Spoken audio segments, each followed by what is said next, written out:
గొడ్డలి బ్రదర్కి బీటెక్ రవి చుక్కలు చూపించాడని కడపలో వైసీపీ జెండా పీకేసి ఇప్పుడు టీడీపీ జెండా పాతున్నాడు బీటెక్ రవి అంటూ ఒక వార్త ఇప్పుడు సోషల్ మీడియాలో చక్కర్లు కొడుతున్న నేపథ్యంలో ఈ అంశం మీద మనం విశ్లేషణ చేసుకుందాం. ప్రస్తుతం మనతో పట్టున్నారు ప్రముఖ రాజకీయ విశ్లేషకులు, ప్రముఖ సీనియర్ జర్నలిస్ట్ సిఎస్ రావు గారు. సార్తో మాట్లాడదాం.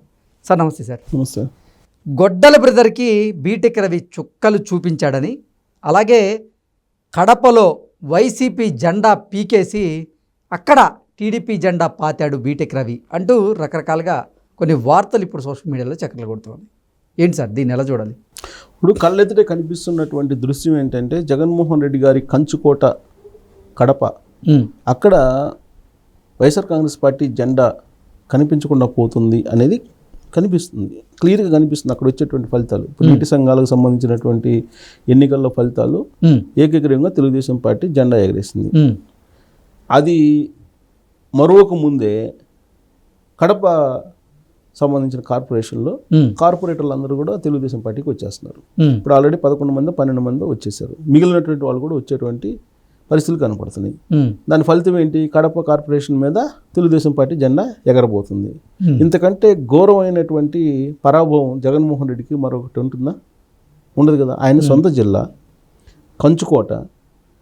పూర్వం ఇప్పుడు కూడా తెలుగుదేశం పార్టీ కాదు కదా, ఏ పార్టీ కూడా అక్కడ ఉండదు. ఒక జగన్మోహన్ రెడ్డి గారు, లేదంటే వైఎస్ఆర్ కాంగ్రెస్ పార్టీ, లేదంటే కాంగ్రెస్ పార్టీ, రాజశేఖర రెడ్డి గారు అనేదే కదా. కడపలంగానే వెంటనే గుర్తొచ్చేది వైఎస్, అదే కదా గుర్తొచ్చేది సహజంగా. అలాంటి చోట వైఎస్ఆర్ కాంగ్రెస్ పార్టీ జెండానే దించిపడేస్తున్నారు అని అంటే ఇది చిన్న విషయం కాదు కదా. కళ్ళెదురు కనిపిస్తుంది కదా. నీటి సంఘాల ఎన్నికల్లో ఏకగ్రీవంగా తెలుగుదేశం పార్టీ గెలిచింది. ఏకగ్రీవంగా గెలిచిందంటే చిన్న విషయం కాదు కదా. కనీసం పోటీలో ఉండాలి కదా. పౌరుషానికి మడమ తిప్పని, మాట తప్పని, అతి మంచితనం ఉన్నటువంటి, అతి నిజాయితీ ఉన్నటువంటి జగన్మోహన్ రెడ్డి గారు కనీసం అభ్యర్థులు నించోబెట్టాలి కదా. అభ్యర్థులని కూడా నించోబెట్టలేనటువంటి పరిస్థితుల్లో జగన్మోహన్ రెడ్డి గారి టీము, జగన్మోహన్ రెడ్డి గారు ఉన్నారని అంటే వైసీపీ జెండా ఎత్తడమే కదా. పులివెందుల, కడప లాంటి చోట వైఎస్ఆర్ కాంగ్రెస్ పార్టీ బలహీనపడింది, వైఎస్ఆర్ కాంగ్రెస్ పార్టీ లేదంటే రాష్ట్ర వ్యాప్తంగా ఆ పార్టీ పరిస్థితి ఏంటి అసలు? ఇదే ఇప్పుడు చర్చ జరుగుతుంది. ఇప్పుడు కడప కార్పొరేషన్లో తెలుగుదేశం పార్టీ అధికారంలోకి రాబోతుంది. అధికార మార్పిడి జరగబోతుంది. అక్కడ జరగడానికి రెడీగా ఉంది. ఆల్రెడీ 11 మంది కార్పొరేటర్లు తెలుగుదేశం పార్టీలో చేరిపోయారు. వైఎస్ఆర్ కాంగ్రెస్ పార్టీకి వదిలిపెట్టి జగన్మోహన్ రెడ్డికి దండం పెట్టి వాళ్ళందరూ పొలోమని చెప్పి తెలుగుదేశం పార్టీకి వస్తున్నారు. ఈ పరిణామం ఎందుకు వస్తుంది? గెలుపు ఓటములు సహజం ఏ పార్టీకైనా. మరి జగన్మోహన్ రెడ్డి గారికి ఇలాంటి పరిణామం ఎందుకు వస్తుంది అంటే జగన్మోహన్ రెడ్డి గారు ప్రతిపక్షంలో ఉంటూ తీసుకుంటున్నటువంటి నిర్ణయాలు ఏదైతే ఉన్నాయో ఆ నిర్ణయాలు సక్రమంగా లేవని చెప్పి ఆ పార్టీలో ఉండేటువంటి క్యాడర్ భావిస్తుంది. ఏ పార్టీకైనా క్యాడరు ద్వితీయ శ్రేణి ఇంపార్టెంట్. అసలు క్యాడరే సడలిపోయినప్పుడు ఆ పార్టీ నిలబడుతుందా? పునాదులే సడిపోయినప్పుడు బిల్డింగ్ నిలబడుతుందా? నిలబడదు కదా. అలాంటి పరిస్థితి ఇప్పుడు వైఎస్ఆర్ కాంగ్రెస్ పార్టీలో కనిపిస్తుంది అనేది ఆ పార్టీలోనే అంతర్గతంగా చర్చ జరుగుతుంది. ఆయన మొన్న పిలుపునిచ్చాడు, తెలుగుదేశం పార్టీ ప్రభుత్వానికి వ్యతిరేకంగా మనం పోరాడదామని చెప్పి మొన్న పిలుపునిచ్చాడు.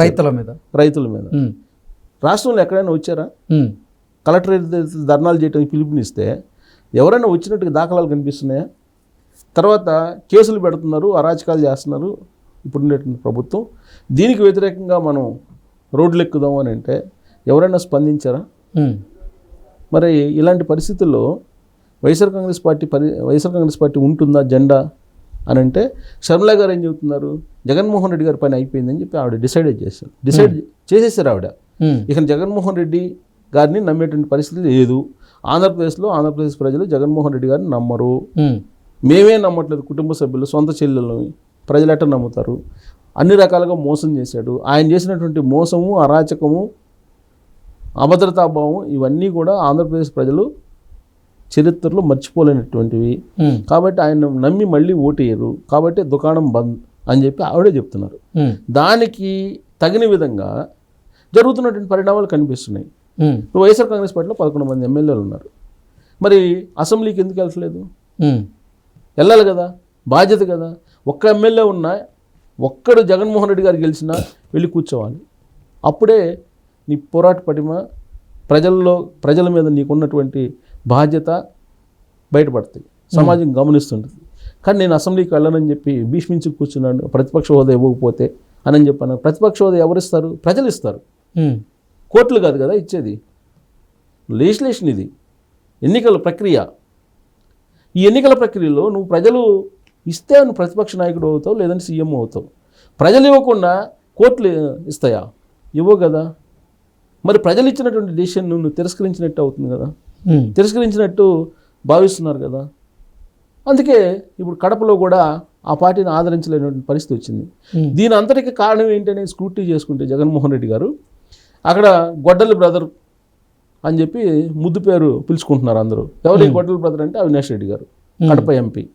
అవినాష్ రెడ్డి గారు అక్కడ రాజకీయాల్లో చేస్తూ ఉన్నారు క్షేత్రస్థాయిలో.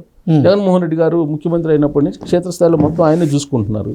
మరి ఆయన ఆధ్వర్యంలో పార్టీ క్యాడరు బలంగా నిల్చుంటే నీటి సంఘాల ఎన్నికల్లో ఏకగ్రీవం అవుతారా? తెలుగుదేశం పార్టీ ఏకగ్రీవం అవుతుందా? కనీసం ఒక చోటని గెలుచుకోవాలిగా.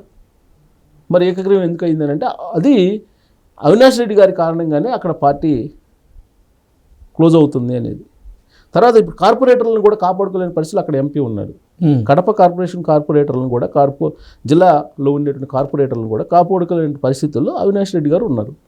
తెలుగుదేశం పార్టీకి వెళ్ళిపోతున్నప్పుడు మరి ఎంపీ స్థానంలో ఎంపీ హోదాలో ఉన్నట్టు అవినాష్ రెడ్డి గారు ఏం చేస్తున్నారు అంటే ఇదంతా కూడా అవినాష్ రెడ్డి గారి రాజకీయపరమైనటువంటి దిగజారుడుతనానికి నిదర్శనంగా ఇవన్నీ కనిపిస్తున్నాయి అనేది తాడేపల్లిలో ఉండేటువంటి జగన్మోహన్ రెడ్డి గారు భావిస్తున్నారు.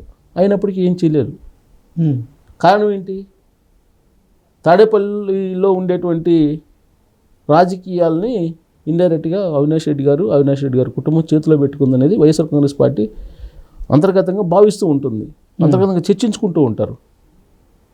సో కాబట్టి అవినాష్ రెడ్డి గారిని కాదని ఏం చేయలేని పరిస్థితిలో ఉన్నారు. అవినాష్ రెడ్డి గారు రాజకీయ గ్రాఫ్ అక్కడ పతనావస్థకు చేరిందని చెప్పి తాజా రిజల్ట్ చెప్తున్నాయి. ఈవెన్ జగన్మోహన్ రెడ్డి గారు అధికారంలో ఉన్నప్పుడు కూడా స్థానిక సంస్థల ఎన్నికల్లో కడపలో తెలుగుదేశం పార్టీ అభ్యర్థి గెలిచారు. కంచర్ల అతను గెలిచాడు కదా అప్పుడు, శ్రీకాంత్. అప్పుడు రాయలసీమ ప్రాంతంలో చిత్తూరు, కడప, నెల్లూరు, ప్రకాశం సంబంధించిన స్థానిక సంస్థల ఎన్నికల్లో తెలుగుదేశం పార్టీ అభ్యర్థి గెలిచాడు కదా అప్పుడు కూడా. అంటే అప్పుడే స్టార్ట్ అయింది వీళ్ళ గ్రాఫ్ పడిపోవడం. ఇప్పుడు జెండా పీకేసేటువంటి స్థాయికి దిగజారిపోయింది. సో కాబట్టి రాబోయేటువంటి రోజుల్లో ఇక అది కూలిపోవడం తప్పితే మళ్ళీ వచ్చేది లేదు. జగన్ కోటని కూల్చేశారు.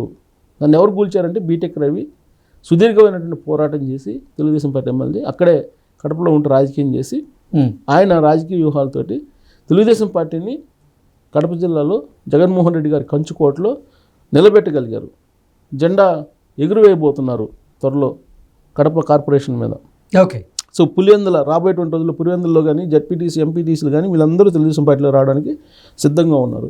ఇప్పుడు అది జరిగితే ఎంపీటీసీలు, జడ్పీటీసీలు అందరికన్నా జరిగితే రేపు లోకల్ బాడీ ఎలక్షన్స్ తోటి దుకాణం బంద్ అని చెప్పి ఒక టాక్ నడుస్తుంది. ఇంకొక వైపు అసెంబ్లీలో 11 మంది ఎమ్మెల్యేలు 8 మంది వెళ్ళిపోవడానికి సిద్ధంగా ఉన్నారు. అక్కడ 4 లోక్సభ ఎన్నికల్లో జగన్మోహన్ రెడ్డి గారు పార్టీలో ఉన్నటువంటి వాళ్ళు 4లో అవినాష్ రెడ్డి గారు తప్ప మిగతా 3 వెళ్ళిపోయేటువంటి అవకాశం ఉందని చెప్పి టాక్ నడుస్తుంది. రాజ్యసభలో అదే పరిస్థితి, లోక్సభలో అదే పరిస్థితి, ఇక్కడ కడపలో అదే పరిస్థితి. ఈయన పార్టీ జెండా పీకేయటమేనా అనేటువంటి టాక్ నడుస్తుంది. అంటే జగన్మోహన్ రెడ్డి గారి కంచుకోటే కూలిపోయిన తర్వాత ఇంకా మిగతా చోట్ల పార్టీ నిలబడుతుందా అనేటువంటి ఒక చర్చ నడుస్తుంది. దీనికి కారణం అవినాష్ రెడ్డి గారు. మరి అవినాష్ రెడ్డి గారిని ఏం చేస్తారు జగన్మోహన్ రెడ్డి గారు అంటే ఏమీ చేయలేరు. ఏమి చేయలేని పరిస్థితుల్లో అది ఇంటి గుట్టు వ్యవహారం కాబట్టి ఏమి చేయలేని పరిస్థితిలో ఉన్నారు. అందుకే ఇక నా పార్టీ క్లోజ్ అనేది షర్మిల గారు చెప్తున్నారు. Okay sir, thank you so much.